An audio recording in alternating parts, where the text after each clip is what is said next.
I love expressing. Charles Fillmore, the co-founder of Unity, said, desire is the onward impulse of the ever-evolving soul.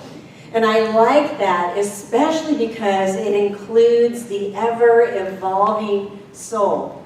That affirms that we are on a spiritual journey. That affirms that with intention, we can expand our awareness of our oneness with God. With intention, we can move along a spiral, an ever-increasing and widening spiral of goodness, of the love, the joy, the peace, all of those expressions of the kingdom of heaven that we are.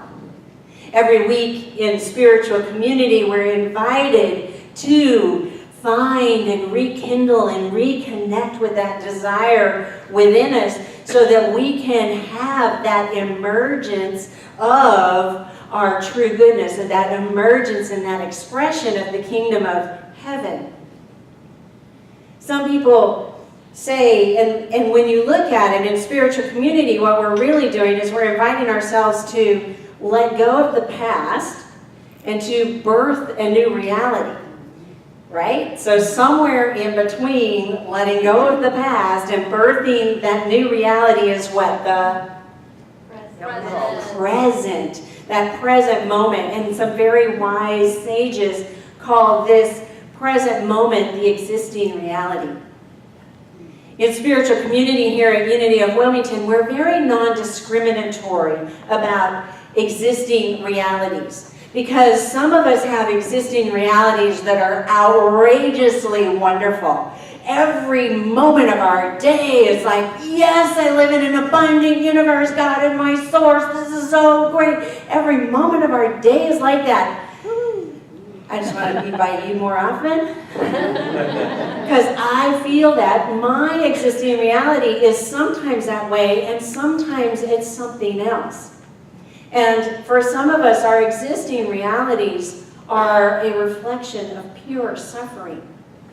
But the good news is, in spiritual community, we don't have to worry about today and about our existing reality, because tomorrow is going to change.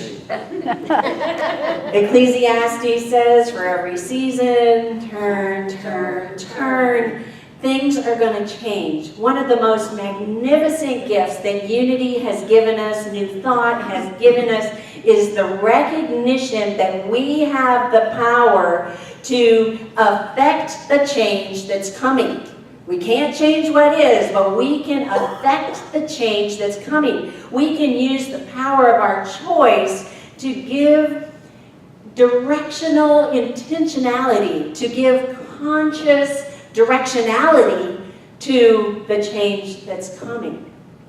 Buckminster Fuller said it a little bit differently. He said, you never change things by fighting existing reality. To change something, build a new model that makes the existing model obsolete.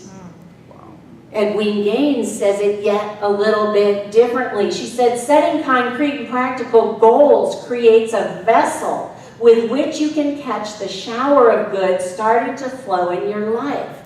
But what all of those different ways, articulations are pointing to is that we have the power. We can allow our conscious directionality to create a birth of a reality that we want, a birth of a reality that we desire, a birth of a reality that's ever evolving of our soul. Goals are wonderful. Goals are, I read in one blog, goals are our dreams written down. And I like that because we're starting to give them dimension. We're starting to give them color. When I say them, I mean our dreams. The goals are like oxygen to our dreams. They're breathing into them and making them come alive. Goals are not just about spirituality. Athletes have goals. Businesses have goals. Recovery programs have goals. Goals are great because they are the articulation of the end game. And Stephen Covey says we need to begin with the end in mind. So what we're really doing is we're creating that new model to live to. We're getting pulled by a goal. We're being called up. We're generating that attraction factor to move to the reality that we would like to live in. It's called the law of mind, action, and unity, but that's really what we're all about. Now in Ed Wayne's book, in the section on goal setting, she first gives a 3-step model, then she gives a 7-step model, then she gives a 10-step model, all of the same thing. So I want you to know that you're special because I'm giving you a 5-step model based on what's in the book. So number 1, she says, engage in the practice of tithing, prove to the universe, prove to God, prove to yourself that you are seriously serious about your own spiritual well-being. That was last week, so we talked about it. If you didn't see it, go watch it online. Step number 2. Engage in the foundational inner work. And all of these pieces are part of that foundational inner work. Cast aside limitations. If age didn't matter, if time didn't matter, if your responsibilities didn't matter, if your education level didn't matter, what would you do? What would your life look like?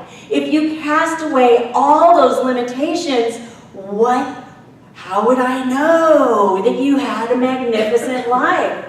If I cast away all my limitations, I would travel more, I would have more friends, and I would hire a personal chef to come cook for me 4 nights a week. If I cast aside all of my limitations, I would go get a PhD. I would write a book. So the question is, what would you do if you cast aside all your limitations? Casting aside all your limitations, what would you do? What a beautiful space to breathe into. The second part of this is open up possibilities, because when we cast those limitations aside, that's exactly what we're doing. We're opening ourselves up to possibilities. Now, Edwene says, think big like a child. Do you remember little kid days for you, or at least your grandchildren, if it was that long ago for you? Remember how little kid days we used to say, I'm going to grow up and be an astronaut, or I'm going to grow up and be a professional football player. It didn't matter that we were tall or short or fast or slow. It didn't matter if we were white or black. It just didn't matter, because when we were little kids, we can think big. So now that we're fully actualized, well, I don't want to say mature adults, but we're chronologically gifted adults. It's not too old. I'm really not saying, you need to change your career now, although you might want to change your career. But what you can do is ignite your passion. Ignite your passion. Think about right where you are in life and think big like a child. I play mahjong with somebody who's just gotten the idea and is actually carrying it out. She has a new passion for ballroom dancing. Woohoo! Our board president has a passion for competitive bridge playing, and she is taking that passion and going for the gold. Sharon Herner, where are you? Thank you. Right there. Okay, Sharon Herner, we are giving you gold energy right now. We are giving you gold juju for your passion. Gold, gold, gold, gold, gold, gold, gold. Last night at her auction table, she had gold everywhere. I mean, she's embodying, embracing, and she's living gold. She's opening herself up to golden possibilities. The next one is align with divine mind, and that's where the 2 big G's come together. So the G of goal and the G of God come together when we spend time in prayer and meditation. When we spend time in prayer and meditation, we are immersing ourselves in our oneness with God. When we spend time in prayer and meditation, we are that co-creative force with God. We are never alone. In setting our goals, we are never alone. In achieving our goals, we are never alone. I love that. And then just know that fear comes with the territory. Fear comes with the territory. We have a mistaken belief, or we have mistaken thoughts that we need to get rid of all the fear before we can begin achieving our goals. The truth is, fear's our friend, because our friend is the one that's telling us we're on our growing edge. We're standing there at the precipice. That's when we're the most afraid, but it's like, yes, if I'm this afraid, I'm about to do something completely crazy, outrageous, and magnificent. Edwin Gaines quotes Carlos Castaneda, and he says, fear is like a blackbird sitting on your shoulder, inviting you to be attentive. So when we are attentive to fear, when we master the skill of noticing our fear, like feel the fear and do it anyway, when we become that level of attentive, then we can achieve all of our goals and make up new ones. Every day is a new day. There's a prosperity teacher that says every day is a brand new baby day. And I like that because it matches a Zen philosophy of the beginner's mind. With a beginner's mind, the possibilities are endless. With an expert mind, the possibilities are very few. But with a beginner's mind, we can say, yes, I made a mistake. Yes, I had a miscalculation. Yes, I probably shouldn't have said that. We can let all that go and forgive ourselves and say, today I start anew. Today I start all over again. Today's a brand new baby day. And that's just step 2. There was a lot in step 2. Step 3 is be specific about what you want. The importance of being specific and talking about something tangible is so that you can know when you've made a demonstration. Reverend Therese Lee came here a couple months ago to begin our work on mission, vision, and core values. And one of the things she said is, you say that you've done that, or you say that you think that, but how would I know? So you say that you're feeling more prosperous. How would I know? You say that you're engaging in healthy relationship behavior. How would I know? You say that you're committed to your well-being in your body. How would I know? I'm only going to know when I witness you spending the money. I'm only going to know when I witness you laughing and loving in new and miraculous ways. I'm only going to know when I take a look at your Fitbit and see that you have walked more than 10,000 steps, slept more than 7 hours, and engaged in more than 20 minutes of moderate to what's one step up from moderate? Vigorous exercise. I'm only going to know when it's tangible. Setting intangible goals keeps them in the realm of the ethers. This is what Reverend Edwin says. She says, don't do it. It doesn't count if it's on your list. Just don't do it. She said, honey, you already got all the love that you're ever going to get. Sometimes people get depressed when I tell them that. But what they really need is not more love, which is intangible, but to be more aware of the love that they already have. You are a child of God. You already have all the wisdom, intelligence, faith, peace, and love there is. You're not going to get any more of it, any more of that intangible stuff, so don't even bother putting it on the list. Why ask for something you already have? Jesus was asked to heal people, and he healed everyone who asked. He also healed everyone who had a proxy ask on their behalf.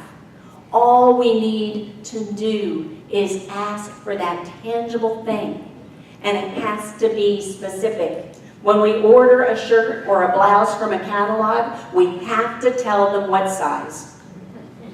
And sometimes we have to tell them what color, because how else are they going to be able to deliver it? We have to be specific.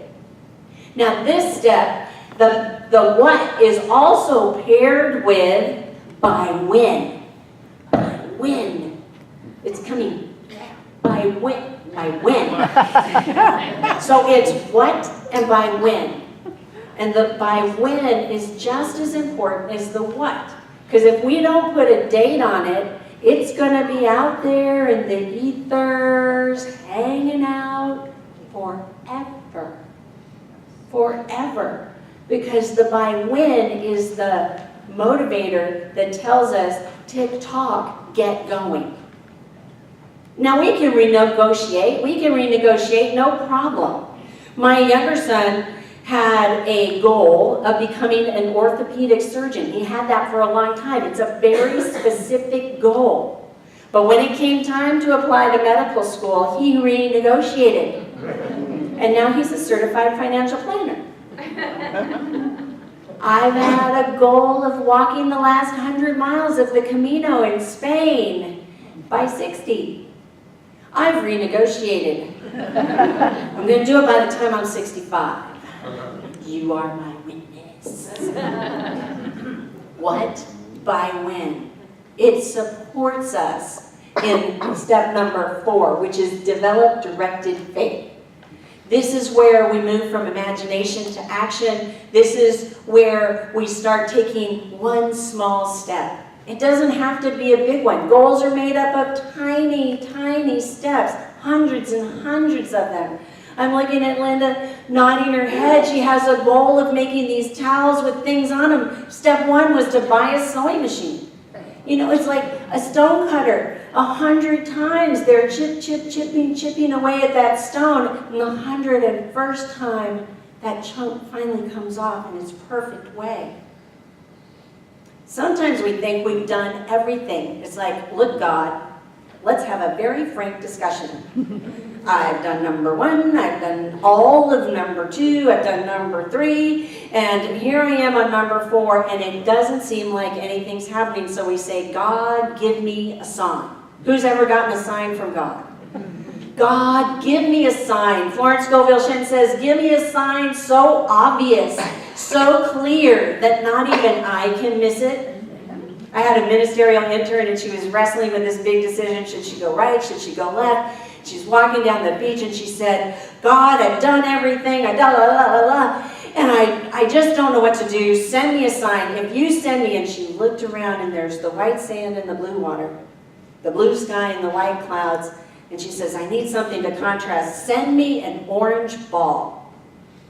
She took 2 steps further and looks at the ocean. Now this is the Pacific Ocean, so you know this orange ball has been on there for thousands of miles. Here comes this orange ball. And she's like, that's what I needed. I'm not alone. I've remembered. I'm whole. I can make these decisions. I've got this. Don't give up. Keep going. And number 5 is remember with God all things are possible. With God. We're back to being that co-creative force with God. We begin with God. We have God in the middle. And we've got God at the end. I think one of the most inspirational stick-to-itiveness pieces of scripture is this in Deuteronomy: be strong and courageous. Don't be afraid or terrified because of them, for the Lord your God goes with you. He will never leave you nor forsake you. So let's take that thought into our meditation. Let's take that idea of courageousness into our meditation as we sing When I Pray.